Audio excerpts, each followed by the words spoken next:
It's my turn now. So আজকের ভিডিওতে আমি আপনাদেরকে দেখাবো যখন খুব বেশি উত্তেজিত হয়ে পড়েন ওই সময় যে বাংলাগুলো বলেন সেগুলোর ইংরেজি আসলে কি হয়। দাঁড়াও দাঁড়াও, ক্যাপ্টেন আশিক এখন বলবে। দাঁড়াও দাঁড়াও, ক্যাপ্টেন আশিক এখন বলবে। এটার ইংরেজি কি হবে? এখন এই যে বললাম দাঁড়াও, এই দাঁড়াও কি? Stand stand. এটা সুন্দর ইংরেজি, এটা নেটিভরা বলে, সেটা হচ্ছে হোল্ড অন হোল্ড অন। দাঁড়াও দাঁড়াও। ক্যাপ্টেন আশিক এখন বলবে। Captain Ashiq will speak now. Future sense one, right? তাহলে আপনি যখন বাস্তব জীবনে কাউকে বলবেন দাঁড়াও দাঁড়াও, তাহলে আপনি কি বলবেন? Hold on hold on. Wait. It's my turn now. এই পুরো কনভারসেশনের মধ্যে এই দৃশ্যটা সবচেয়ে মজার ছিল। হ্যাঁ, এটা তো ইংরেজি বলছে। So wait, it's my turn now. এটার বাংলা কি তাহলে? এটার বাংলা হচ্ছে দাঁড়ান, এবার আমার পালা। সো এই ওয়েট মানে হচ্ছে দাঁড়ান। সো আপনি যখন ইংরেজি বলতে গিয়ে বলবেন এটা আমার পালা, তখন বলবেন কি? It's my turn. ঠিক আছে? বাংলাদেশ আর্মি প্রথম 4 ঘন্টা কই ছিল? বাংলাদেশ আর্মি গত 4 ঘন্টা কই ছিল? এটার ইংরেজি হচ্ছে ওয়া হ্যাজ বাংলাদেশ আর্মি বিন। এর মানে হলো বাংলাদেশ আর্মি কই ছিল গত 4 ঘন্টা ধরে। হ্যাঁ, ফর দ্য লাস্ট 4.5 hours। তুমি কোথায় ছিলে? ওয়া হ্যাভ ইউ বিন। সে কোথায় ছিল? ওয়া হ্যাজ হি বিন। ওয়েট, তাহলে এবার আমি একটু বলি। ওয়েট, তাহলে এবার আমি একটু বলি। তাহলে, এই তাহলে যখন বলবেন তাহলে আমি একটু বলি, হ্যাঁ, এই তাহলে হচ্ছে ইংরেজরা বলে হচ্ছে অল রাইট। অল রাইটকে সুন্দর করে সংক্ষেপে বলে অলরাইট। সো কি হলো? অলরাইট, আমি একটু বলি। Let me say a bit.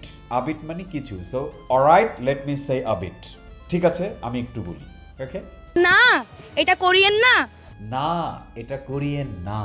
এটার ইংরেজি কি? না, এটা কোরিয়ান না মানে এটা কইরেন না, না এটা করো না, এটা করবেন না, এরকম, রাইট? সো না, এটা কোরিয়ান না। এটা ইংরেজি হচ্ছে no, don't do that. No, don't do that. না, এটা কোরিয়ান না।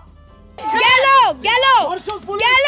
গেল গেল গেল, এইরকম সেন্স থেকে যখন আমরা বাংলাটা বলি গেল গেল গেল, গেল গেল মানে কি? এখানে সে একটা পার্ট শেষ করছে, তখন বললো মানে এটা গেল, পরেরটা বলবো। হ্যাঁ, তখন যখন আমরা এরকম বাংলায় গেল গেল বলি, এটার ইংরেজি কি হবে?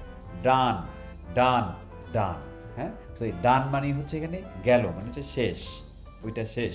অথবা ইটস ওভার ওভার ওভার, এটাও বলতে পারতো। 4.5 ঘন্টা পর বাংলাদেশ আর্মি উদিত হলো। 4.5 ঘন্টা পর বাংলাদেশ আর্মি উদিত হলো। উদিত হওয়া ইংরেজি কি? এমনিতে উদিত হচ্ছে রাইজ, রোজ, রাইজেন, তাই না? বাট এটা একটা সুন্দর কনভারসেশনের ইংলিশে আমরা বলতে পারি উদিত হচ্ছে কাম আপ। কাম আপ মানে হচ্ছে কোনো একটা জিনিস হাজির হওয়া আর কি। হ্যাঁ, বাংলাদেশ আর্মি 4.5 ঘন্টা পর উদিত হলো। মূল কথা হচ্ছে বাংলাদেশ আর্মি আসলো। হ্যাঁ, বাংলাদেশ আর্মি কেম আপ 4.5 ঘন্টা পর, after 4.5 hours। After 4.5 hours Bangladesh army came up. এটাই হলো এটার ইংরেজি। শুনেন শুনেন, উল্টাপাল্টা কথা বলবেন না, শুনেন। শোনেন শোনেন, উল্টাপাল্টা কথা বলবেন না। ইংরেজি হচ্ছে লিসেন, ডোন্ট টক ননসেন্স। শোনেন, উল্টাপাল্টা কথা বলবেন না। আমি এবার এই ভিডিওতে আমি একটা পার্সোনাল অবজারভেশন দিই। এটা সম্পূর্ণ আমার ব্যক্তিগত। প্রথমটা হচ্ছে ক্যাপ্টেন আশিক যিনি, ওনাকে নিয়ে। ওনার এত প্রফেশনালিজম, মানে প্রফেশনালিজমের সর্বোচ্চ জায়গায় গিয়ে উনি কথা বলেছেন, অসাধারণ। এই যে উনি যেমন মানুষ, এটাকে ইংরেজিতে কি বলে জানেন? এটাকে বলে as cool as cucumber.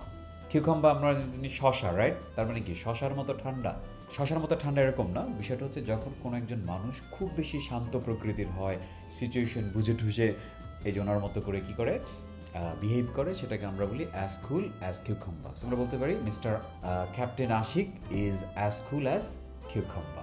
Okay, এবার আমি যদি এই আপুটাকে নিয়ে একটু বলি। হ্যাঁ, তো উনি দেখা যাচ্ছে খুবই আই মিন এক্সাইটেড, অনেক বেশি অ্যাংরি মনে হচ্ছে। এবং আমি দেখতে পাচ্ছি যে প্রচুর কমেন্টে, ইভেন এই যে ভিডিও থেকে আমি এটা নিলাম সেখানে প্রচুর কমেন্ট, সবই নেগেটিভ। মানে আমি একটা ইতিবাচক জায়গা থেকে যদি একটু বলি, সেটা হচ্ছে যে আমরা জানি যে, মানে আমরাই তো জানি, আপনারাই বলেন যে মানুষ যখন প্রচণ্ড রাগী হয় তখন নাকি তার মন ভালো থাকে। হ্যাঁ, সো ওনার ক্ষেত্রে কিন্তু সেটাও হইতে পারে, রাইট?